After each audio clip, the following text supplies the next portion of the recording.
Hey everybody, this is Dean, your multi-genre music man, the 3M family. So why don't you come and join, hit that subscribe and join the 3M family. Next song I'm going to sing, I have for you is Hank Williams Jr. Family Tradition from 1982. I just wanted to tell you, in the song he mentions, well actually I'll wait until it's mentioned before I say it. So here it is. Here's the song, live.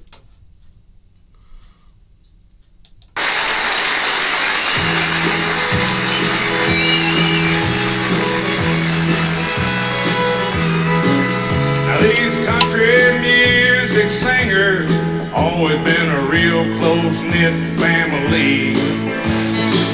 Lately some of my old kin folks disown some other boys and me. I guess it's because I kinda changed my direction. Lord, I guess I went and broke their family tradition. And y'all may wanna know, Hank, why do you drink? Hank, why do you roll smoke? Why must you live out the songs that you wrote?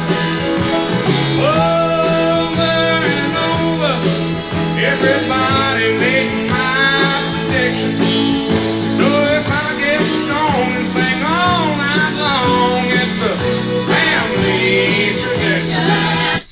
That line right there wasn't the one I was talking about earlier, but that line right there is shows you, he thinks of himself as, if he does all these bad things, drinks and smokes and smokes weed and things like that, that he's just carrying on a family tradition, which we all know his father was Hank Williams Sr. So he's just saying, hey, don't blame it on me. I'm just following a family tradition.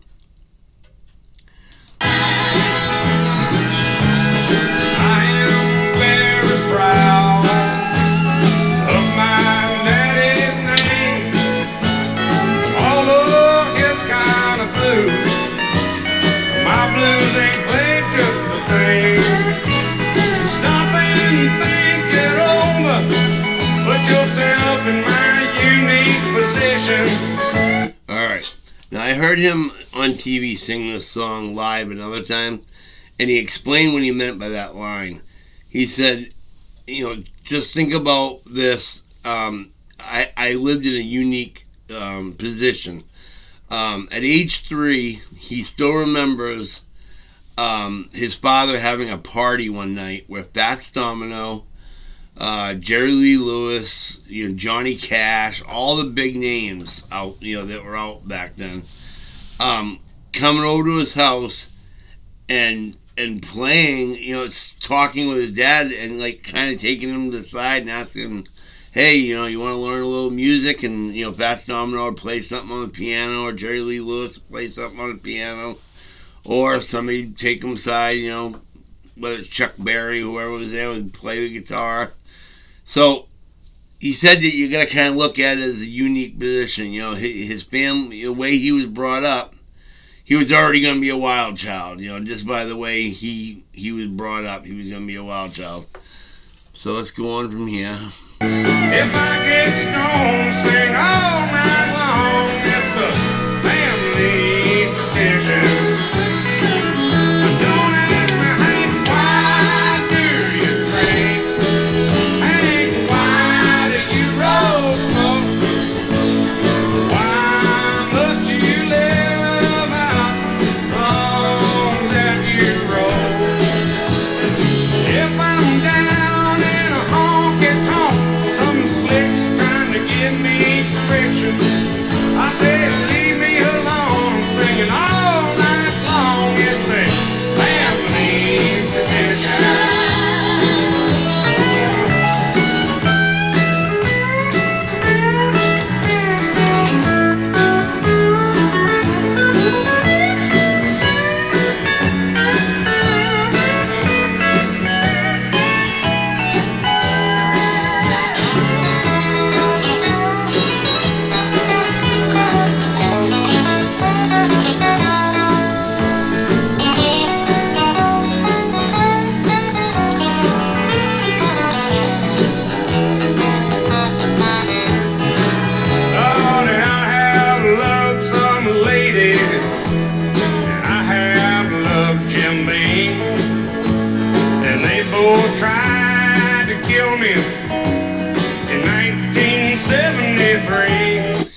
Now, to make it rhyme, I assume, is why he said 1973. It actually happened in 1975. He had been drinking. I'm not sure whether the females came involved, but he was with a friend of his and his teenage son. And he went to take a step, and he lost his footing on top of this mountain, and he fell half or three-quarters of the way down the mountain, just bouncing off this mountain, to the point where his face was totally unrecognizable.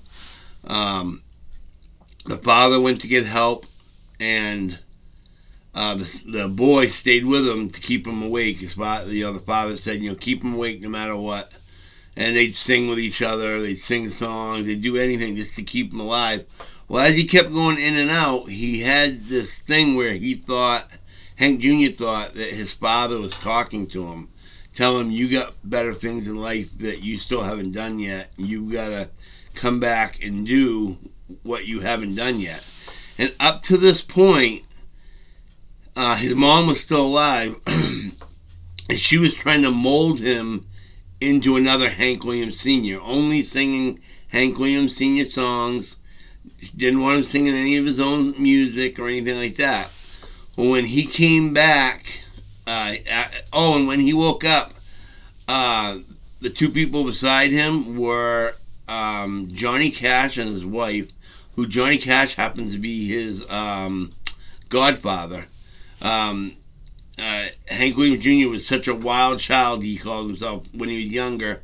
His mother just couldn't control him, and she had to try to, have a few people, at one point she tried to have Jerry Lee Lewis take him for a few days and straighten him out, and he said that was the worst thing he could have done. He just learned how to pound on a piano and be even more of a wild guy, but Johnny Cash finally ended up being his godfather and straightened him out. And they did fun things too. He talked a lot about shooting off firecrackers and big, huge firecrackers that would blow things up and whatever. But anyway, when he came back after 75, when he actually really did fall off, Ajax Mountain is the name of the mountain. His face was so scarred. That's why he grew the beard that you see in this picture. And you'll never see him without the beard. Since he has had that accident, I have never seen any photos or anything without him wearing that full beard, mustache, and usually dark sunglasses, because right at the very beginning, he had like black and blue eyes really bad, so he would wear those dark sunglasses. And this look right here that you see him wearing now ended up being his trademark. So if it hadn't really been for the fall, he may never have made it in music. All he was singing was his dad's music, the same stuff everybody had heard that, they wanted to hear, but once they got to hear his sound and his music and all that, became much more powerful. And that fall might have saved his life in more ways than one, and changed his life definitely in more ways than one. I can't remember, I think it was August, but it was in 1975, and you can Google it yourself, off Ajax Mountain. And he definitely was a boozer, he says alcohol or whiskey and women tried to kill him back in 73. It was really 75. I don't know how the woman tried to kill him, but I know how the beard did. Him drinking too much and almost falling off a mountain, that's how. Or he did fall off the mountain, very far. It was a very far drop. I don't know the exact amount of feet, but he just kept kind of bouncing and bouncing and bouncing and broke pretty much every bone in his face and many other bones in his body. And when that doctor asked Here we go, listen to this. Son, how'd you get in this condition? I said, I had some bones, I'm just carrying on an old family tradition. And for people who don't know, back in the day, a sawbone was a term for a doctor, because in most cases a limb couldn't be saved. It was just hacked off, sawed off.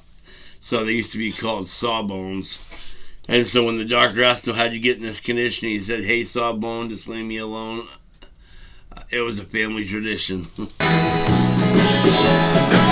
me, Hank, why do you drink?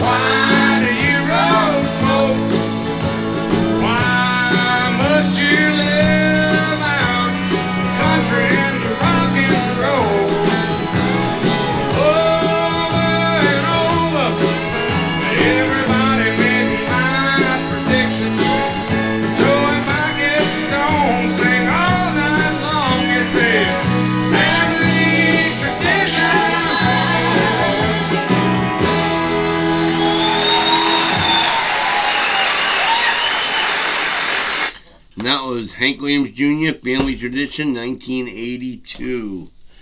Hold this little sign up again. It says, please like, share, subscribe, and hit that bell if you haven't done so already. Subscribing and hitting the bell you only have to do once.